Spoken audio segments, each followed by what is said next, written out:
Hello and welcome to the Zombies Base Tour.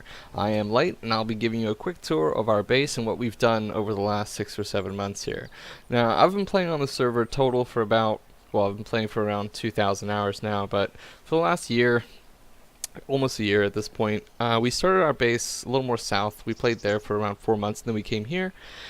And yeah, we've been here ever since, just building up. As you can see, we are very defense oriented, as this is an official PvP server. It's we've had a few tribe mates over the last while, but for the most part, it's been me and Blaze Monkey. So we've had a Dale, and Dale was a phenomenal tribe mate. I wish I could clone 10 of him, but he eventually ended up playing some Dark and Light. He's already put almost 3,800 hours into this game, so I can understand that. He built the first half of that building there, and I built the second upper half there. Yeah, so giving you a quick tour. Coming this way, we'll start with this building here. We've got, actually, it's also worth mentioning that we've got rock golems strewn about the base. All really high level rock elementals all around the perimeter. So coming in here, this is our first building. This will be the aviary. Now this was my first major build project. Most of the building has been done by Dale and Blaze. They are the main architects, if you will, of our tribe. But this was my first project I did all by myself. So this bottom area here is the Argent area, and we actually have Argents up on ceilings there. We've got these catwalks, so that you can easily see what stats they have and which ones are worth breeding. And they're all high-level Argents. We have a standard for the most part, either to tame or breed only the highest level stuff. So coming this way, I just have the HUD off for the most part, just because the frames are much easier to handle without the HUD on. The game still locks up every now and then. So the second level of this building here is actually where we keep our Pteranodons. So I try to think about the most effective way to keep Pteranodons and store them, where you can still check their stats, but you can get the maximum amount of number in here. We still have lots of space for more Pteranodons. We used to have quite a bit more, but we have since done a lot of dragon runs and have lost quite a lot of dragon dancers. That's the name we give them. We bestow upon them for actually embarking on that treacherous journey. Over up here, the third level, we have where we keep, this is actually where I keep my personal wyverns. I've got 4 wyverns in here, 2 fires, a poison and a lightning, a couple griffins, still more space for 6 more griffins in here, 3 more along either side. So yeah, and then actually, if you come up this way, you'll see that we have a little more to this building at the very top. So coming up this way, we have a catwalk here, and this catwalk leads to a buffer chamber with turrets. And this buffer chamber then leads to the top of the building. So if you wanted to get a good vantage point, you see any Quetzes, you wanted to snipe, or for whatever reason you might want to come to the top of this building, you have access through the building itself. So going back down, we also have lots of turrets on the inside, as you can see. We want the inside of our base to be as unappetizing as the outside of our base, so you'll see all of our buildings have lots of turrets on the inside. So coming along this way, I made this behemoth gate essentially just so that birds can fly in and out. There is a ladder, there is man access, or person access, if you will, through the ladder here, but realistically you're just going to be flying birds in and out, so there's no need. Oh, one more part of this building. This is all buffer chambered, and this is where we keep our electrical. All the electrical is on a grid, which would mean that someone would have to take out a fair bit of it to actually do a significant amount of damage to the turrets functionality on this building because of the grid system that we have here. So if you check here, we've got beds here. So in a raid situation, we can spawn on these beds. And after spawning on the beds, we would go up this ladder over here. And then you'll see we have windows here with a fantastic vantage point. Now, in these mortar and pestles, we have gear that you would need. There's typically more gear in here, and I still have to actually bring it over, but simple rifles, long neck rifles with simple rifle ammo with scopes so that you can easily see right down to the valley there. really, really great vantage point for that. So, closing this window here, putting this rifle back.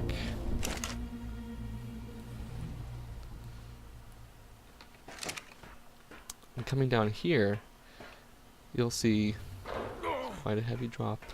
It's alright though. We have 4 generators, 1, 2, and then 3, 4 on the other side there. They're all set to be redundant essentially, and they would work if one goes down, the other one would fire up. So there's a lot of backup gennies. I don't think redundant was the right word, but they're all on a grid, and they all work independently of each other when they need to. So coming down this way to grab my wyvern here. As you can see, the base looks really, really nice at night. This is actually my favorite time to see the base, really, is because of all these green lights. Now, we wanted green lights for a couple reasons. One, because it just looks super cool at night, and 2, because we didn't want we didn't want to showcase our base to anybody for the most part. And the white lights, even though it's easy to see, you can see them from a mile away flying around, and we didn't really want that for our base. We wanted our base to be visible and yet subtle. And as you can see with these turret towers, even during the rain, you can still see them from a mile away. Because, I mean, realistically, after a certain point, there's no point in hiding anymore. And if we're shooting down people that don't intend to raid us, we're wasting bullets. It's a lose-lose situation. I mean, they lose their gear, more than likely they're tame, and we lose some bullets. And so we really wanted our turret towers to be as visible as possible from far away, so that only people with the intent to raid would actually have to suffer. And we actually haven't had quite a lot of casualties at all, because of the actual visibility of these turret towers here. So, going into the second building over here, the tallest building, we've got... By the way, we have well over a couple thousand turrets for sure at this point, not even including the Species X. We've got Species X lined up around all the buildings, and Species X lined up around the actual base itself, with spike walls on pillars. Now, the pillars are there for 2 reasons. One, to prevent enemy gigas from being able to walk in the areas where you can actually walk in, as this base is on a little bit of a cap. And 2, to prevent our tames from running out. So we've got a lot of tames on neutral, and we wouldn't want our tames to actually get lured out into the wild, so those pillars are there to prevent that. So coming this way, this bottom floor here is mostly just kept for tribe mates to keep their main flying tames, so like their main griffins and their main wyverns that they're currently using. And then going up here, we've got the second floor. Also, like I mentioned, lots of turrets on the inside. Keep that standard high. We've got the second floor here where we keep our utility tames. So these are for the most part just our mammals. So we've got beavers, doeds, deer, sabers, bears, and dire wolves. And this is all buffer chambered as well. There's a buffer chamber around this entire building. So going further, if I grab... I'm just going to grab my griffin here. If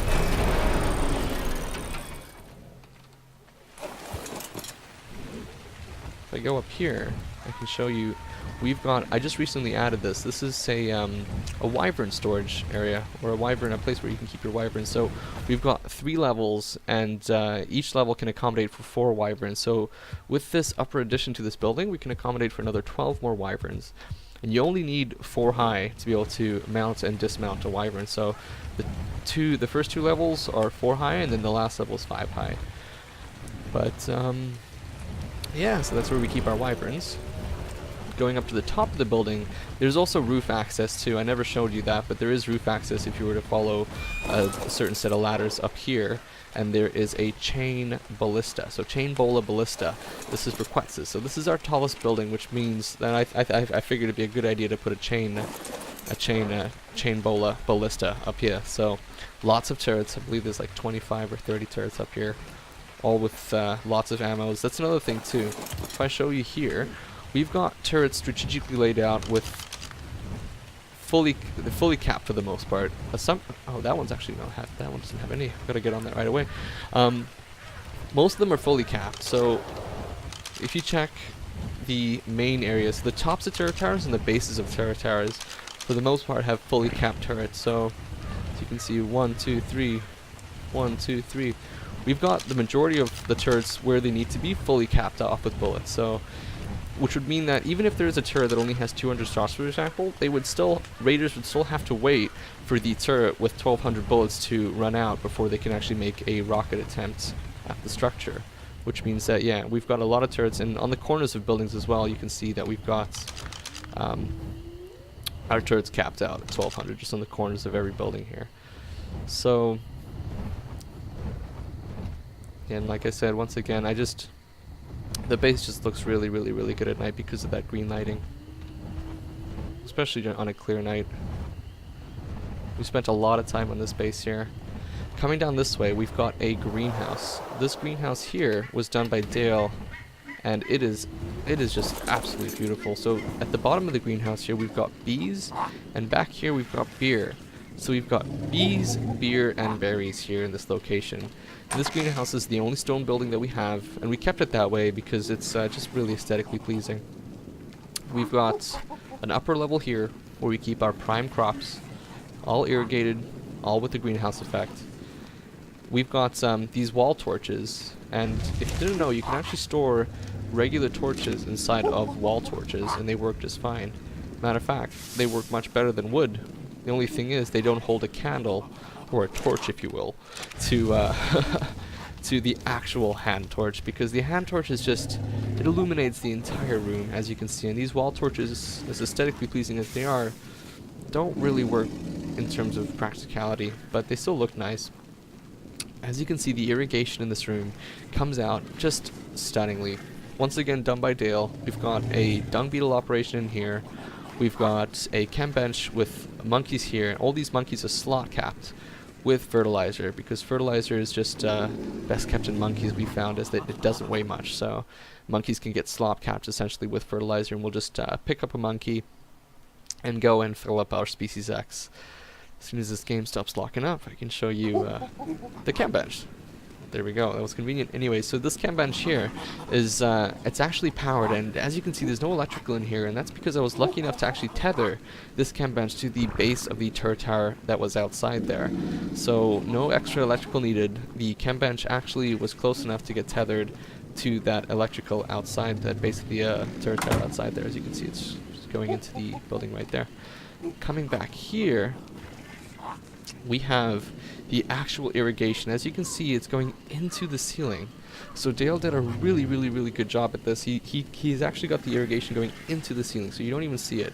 It leads outside and then hugs the mountain really closely all the way down to the water. So we have no irrigation at any 90-degree angles. All the irrigation that we have, for the most part, that goes down to the water is all sloped, and it's all hugging the mountain really, really closely, just has to make it look as neat as possible. Alright, so continuing on, one more thing in this area actually, this is where we would keep our, this is where we would tame things for the most part. So if we want to comfort tame also being a really big part of the game, that's essentially where you can just tame something and not really worry about anything interrupting it or essentially messing with it while you're taming it. So you would drop something in here, you would knock it out, and then the only thing you would have to monitor, as long as it was in here and knocked out, would be the narc windows. So if the tame needed to be narked up 3 times, you just have to put timers on for that. Then you can do whatever you want to. You know, go around, go watch a movie, do something else in the game, do whatever you want to. Comfort taming is just a really, really easy part of the game that you can do when you're established enough. The majority of the tames, if you use kibble, which is the only thing we use, don't even have any narc windows. So as soon as you get it knocked out, and as soon as you get it supplied, it's pretty much tamed. Down here, as soon as the game stops locking up, we've got a mega carnivore taming pen. So there's actually a wild diplo in here right now, but this is where we would kite in things like Spinos, Rexes, or Gigas that are nearby. And we've tamed all of the like in here before, Brontos as well. This here is the RG taming pen. So if you wanted to tame RGs in comfort, what you would do is you would go out with your Pteranodon, you would look for your RG, you would lure it back to the base, which only takes a few minutes. You would bring it in here, and as you can see, at the back of the actual building here, there is a tile missing, and a Pteranodon can fly through that. So your Pteranodon would fly through that, close the door behind it, fly through that, double back, close the door, and then you'd be able to comfort tame the RG in style, which is again being able to do anything from watch a movie to you know, make some dinner or something without having to worry about these RGs, without having to worry about your tame getting messed up by anything. So coming this way, we've got this is our main area. We've got Daedons down here, we've got Parasaurs, we've got Pachyrhinos, we've got Baryonyxes, Allos, Eutyrannuses, you name it, we've got it. Thylacoleos, we've got one mammoth there, but there's more kind of strewn about the base. We've also got Calicotheriums. These Calicotheriums are set to neutral, high targeting range, and turret mode, which means that they will not move. And we have over 30 Calicotheriums just spread around the base. If you get hit with one of their boulders, their stats are really quite good. For the most part, just focusing on melee and health. If you get hit by one of these boulders, you're pretty much dead right away. These boulders do phenomenal damage. They do not have the range that turrets do, but they have phenomenal damage when it actually connects. Over here we've got Trikes and Stegos. We keep these guys here for eggs, but also for general resource storage. So things like thatch, hide. You'll see that we've got Tatiana for thatch, Heidi for hide, Carrie for keratin, chitin, and Phoebes. We've got a few Phoebes. These are all for fiber, and Oliver's for oil. Now we kind of named them like that just for we thought it was a fun way to kind of separate our resources. Plus, it's discreet enough, whereas enemies don't necessarily know right away, and that's something that we enjoy too. We like to kind of have these little things that we know, but you know, enemies might not know as much. We have continuing on here, we've got this building here. This building here is the egg box. So this is where we would keep our eggs for the most, or our egg layers for the most part. The small egg layers and the medium-sized egg layers are on ramps here, as you can see, very nicely lined up there. When they lay eggs, the eggs roll down, we collect, and yeah, it's really quite easy to get eggs with an egg operation like this. We've got a second floor where we keep some of the other tames that we might not need the eggs for as much.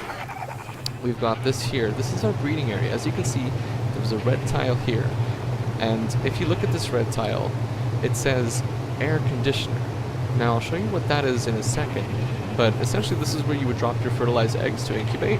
Just anywhere near this red tile. The actual proximity of the air conditioners are quite large, so this red tile has really just served as like a good center for your circle of incubation there. We've got these fridges here. These fridges are for easy raw meat storage when you're hand-feeding babies, and kibble when you're imprinting.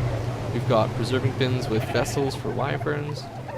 Now, coming up to the second floor here, we've got more fridges. This fridges is for general long-term storage. So you can walk a Giganotosaurus directly into here and take all transferal. Now, take all transferal is a really big part of our tribe. We don't generally tend to like walking around with resources if we can just as easily just transfer it directly where it needs to be.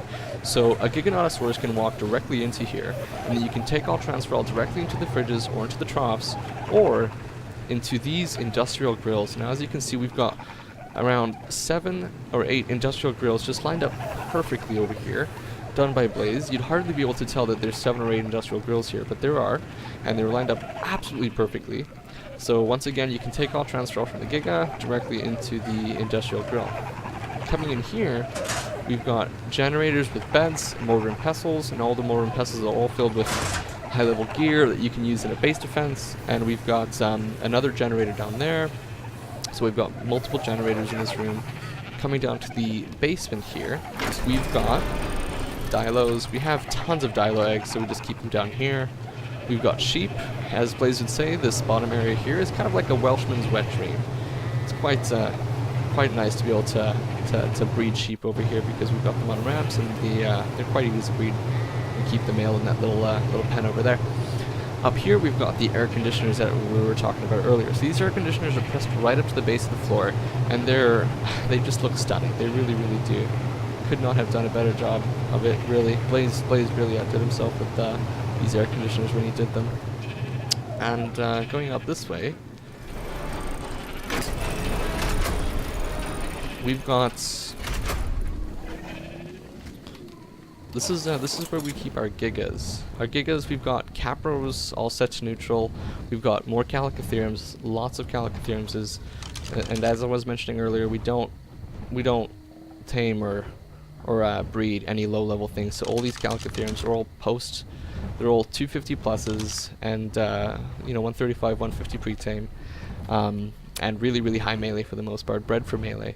So this is where we keep our Gigas. We have them in this little pen here because, one, we thought it was a really, really neat little place to keep them between these two rocks here. And two, it's a great place to keep them if you don't want them to kill all your tames when they rage. So if somebody were to rage these Gigas, you might get some nips on some Sarcos and Capros here and there, but the majority of the tames will be safe because they cannot escape that. So that is where we keep our Gigas. Coming down this way, we've got a Parasaur here. Now this Parasaur, his name is Kiss the Cook, and he typically actually has 3 industrial grills on his back, and we will use him to walk around with us while we do Giga runs, and he'll cook up prime meat or whatever we need. We've got Mantises, Therizinos, Iguanodons. This is where we would keep tames that we would need the eggs for the most part. So tames that we would we're low on eggs, for example, we'll swap out tames and we'll keep the priority tames over here in terms of egg layers. Coming in through here, this is the crafting room. So this really is where all the magic happens, this building here. So what you would typically do, there's 2 behemoth gates if you didn't see there. You would fly your Quetz from your metal run with your Anki on it. I use the scoop design there. You would fly the Quetz in, and you would land the Anki in between these 2 forges. So what you would do at that point would be take all, transfer all. Once again, the name of the game. So the Anki can hold essentially as much weight as the Quetz can. So it's all dependent on how much weight your Quetz can hold. So the Anki will come back with 5,000, 6,000 raw metal. And then at that point, what we'll do is we'll drop it between these 2 forges, and we'll take all, transfer all the metal into the forges, and it's just made that much easier. Same goes with the beaver as well. The beaver can be placed right between these 2 forges here, and then you can get some easy charcoal going by just take all, transfer all. So we've got dung beetles back here. We've got snails up there. Snails being a very, very good tame to have in terms of endgame tames because they give you that CP and that polymer. So as long as you keep them fed, they're really, really useful. As you can see, we've also got Dimorphodons all over the base, all with really high melee, and a lot of them have high movement speed as well. And that's because they're just really, really annoying to have to deal with. If you're trying to raid a base and you get a bunch of Dimorphodons attacking you, then yeah, it's really, really not that fun to have to deal with. And we've got lots of them in every room. We've got over 50 Dimorphodons. Over here, as you can see, there's kind of a door that leads to nowhere, or it may seem that way, but what you would do is you would fly a Quetz up to this door, and you would take all, transfer all. So if you were building structures or walls or whatever have you, then you can take all, transfer all directly from the smithies into the Quetzes this way, and then you can get them to where they need to go. And the crafting room itself, it really is a work of art. As you can see, we've got 2 fabricators clipping into each other, one on top of the other, 4 chem benches, and these chem benches are all accessible from these forges here. If you find the right spot, 1, so you got 1, 2. This one's a little trickier, but I can always get it. There it is. 1, 2, 3, 4. And then access inventory. So from one spot, if you get good enough, you can access all 4 chem benches. And same goes with this forge too. And you can do what you need to do. You can get your charcoal into the chem benches, and you can get gunpowder cranking. Over here, we've got these storage boxes here.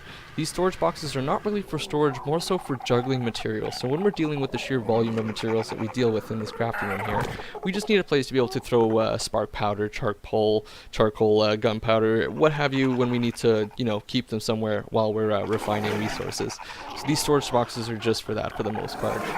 If you come over here, you'll see that we have a vault. Now this vault that I'm standing on here leads outside. So what you can do is you can fly a Doedicurus, and you can land it right in front of this vault. You can take all, transfer all, once again being the name of the game, take all, transfer all into this vault, and then juggle it from this vault to this vault. And then once it's in this vault, it can be accessed from inside the crafting room. And you can access all 4 chem benches from this vault as well, which means that you can get your stone where you need to get it really, really easily. As with the flint as well, we just save the flint that we get during metal runs, and we keep the flint in the vaults that we have, and then just juggle it, to the vault that we need to get it to.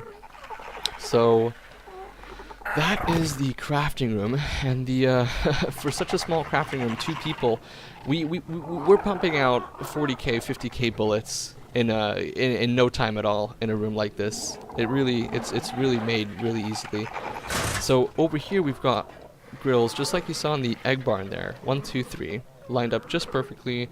An industrial cooker. This is where we make our custom recipes. So we're we're zombies, and being zombies, we have to have a an adequate meal, an adequate food source to actually sustain us. And what we have, something that Blaze cooked up, are brains. Now we have raw brains and cooked brains. Now the difference between the two is the cooked brains will give you more food, whereas the raw brains will give you more health. So, and as you can see here, if you pause, you'll see that the spoil timer really quite good on these guys too. Food, all quite good, and really good way to sustain a tribe of zombies. All right, so there's one more level to this here, and I'll show you.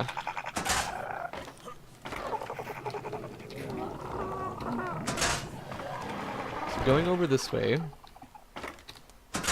we have the, this is a kind of a work in progress.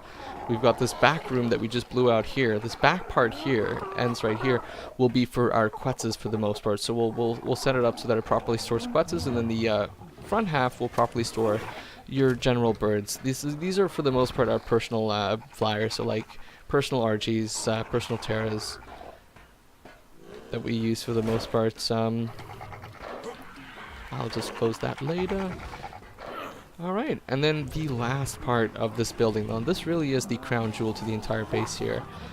This is a vault room. A fairly complete vault room. We have to cap it off. We haven't done that just yet. We have all the vaults ready. We're going to cap it off, and then this will be completely encapsulated with vaults. So this room here will be completely just nothing but vaults. 500 plus vaults here. If you were to raid this this base here, it would be an absolute nightmare to have to deal with trying to find out which vault we use to keep our main blueprints and our main weapons and stuff for the most part. Excuse me. Coming back this way, we've got a vault room within a vault room essentially. So as you can see here, we've got a vault room. I like to call it the corridors of time. Actually, lots of vaults here, and then within that room we have another vault room with a tech replicator and all of our fridges. These fridges used to keep all of our eggs. As you can see, we have incomplete stacked eggs there, and we've got fully stacked eggs here, and it just goes all the way around. We've got kibble. We've got lots and lots of kibble. We've got this industrial cooker here. Mortar and pestle to keep our gas and our, I suppose there's sap in there right now, even though sap is typically kept in this vault over here. We have a water tap there. And as you can see, I'll go around here. We've got vaults all the way around. All the way around, and they're 3 high, soon to be 4 high as soon as it gets capped off. Here, the vault with the red handle, you might have been wondering what that was about. This vault here is our quick vault, or our oh shit vault. So this vault, as with all the other silver vaults that go down here, are all accessible from the outside, which means that there's a place for you to fly down and store your animal parts or store your pelts or whatever you want to store that might take some weight. We can deal with transferring it into the proper storage location later. But this vault here is the oh shit vault, or the quick vault. So what you can do with this vault is, if you were to die or if you were to need to tame something really quickly, you need something in a pinch, this has everything. So spike walls, typically a good 200 kept in here, bolas, parachutes, spyglasses, everything you need to start up your character again if you were to die, or tame something if you need to tame something. As you can see, these vaults here are being supported by this thatch ceiling here, which would mean that if raiders were to try and raid from the outside over here, they would get through and eventually blow out this thatch ceiling, dropping these vaults, which would mean that regardless of which direction someone would want to come into this vault room, they would still need to go through at least one vault to be able to get in here. And then at that point, they're dealing with another 499 vaults that they have to try and figure out which one has the resources. So, yeah, we've got multiple generators in here. We've got a generator up there, generator back there, and another generator on the ceiling there too. Yeah, as you can see, we've got quite a nice little operation here. We've been working on it for the last little while. Like I said, 6 to 7 months here. Now, I'm not going to say that we weren't lucky. We were. I mean, like, along the way, a mega tribe usually consists of 60 to 70 people, and they can easily wipe just 2 people, but we were pretty lucky and we spent our time wisely, and we've been on the server for quite a while, and at this point we just have so much raid defense that I wouldn't even be mad if somebody were to try and raid us and successfully raid us, because of how much work they would have to go through to actually get to where they need to get to. And then the yield would not even be worth it. Another thing too, we've spent so much time focusing on base defense that we haven't for the most part done a lot of blueprint hunting and stuff, so we do have some blueprints, but we don't have nearly as much as would be worth it to have to get through all of this. So that's another piece of satisfaction that we take away at the end of the day. If somebody were to successfully raid us, we would be laughing because of how much work they would have to spend doing it. We've got more areas to expand here. We've got this upper area here. We're not too sure what we're going to do with that. And then we've got a welcome area down here. Thinking we're going to lay in that with turret towers. Not too sure in terms of building and stuff what we're going to do, but yeah, we'll think of something. As you can see, it's already ready for more Species X to be put down here. Yeah, and that's the zombies base for the most part, guys. We've got turrets on top of the buildings with microraptors as well. Now these microraptors is essentially just an idea that I had just in terms of actually bucking a player off its mounts. If a player got close enough and the microraptor was able to hit, then it'd be worth it. Other than that, they're pretty much just one-time use tames. Because if, let's be real here, if it misses, it's not likely that it's going to get a second chance. So really we tame these guys up because they're easy to tame, and if it bucks a player off its tame, all the better. We've got more microraptors up here. Then yeah, that's pretty much our base there, guys. I'll do one more quick fly around here. Now I've got Species X around the midsection of this building, and as you can see, I'm trying to figure out what's going on with it, because some of them are popping for some reason, and I mean, this half here has me putting irrigation on every snap point, whereas previously I had it on every second snap point, which should have worked as well. So I'm not sure what's going on with that, because it is irrigated. It might be because of the actual fact that it's armored crop lots, but I will try and delete the hatch frames or the trapdoors. We'll see if that works too. But yeah, that's our base for the most part. We've got kind of like a sloped ramp ceiling thing going on the sides of this building and at the top of this building as well. As with that new building, it's got that 2 tiers of Species X. So it's got the ramps there to allow for more Species X and more coverage essentially. But yeah, rock golems all around the base. I'm fairly certain that for the most part covers it. All the Rexes we have here for boss fights. Brontos, all high level, ready for war. Yeah, that's pretty much our base. Thylacoleos. Anyways, that's just a good testament to what 2 people can do if they focus their time properly. But yeah, official PvP and this. It's funny, because even with all this stuff going on, this thing still finds a way to just keep growing back. Anyways, you take care, guys.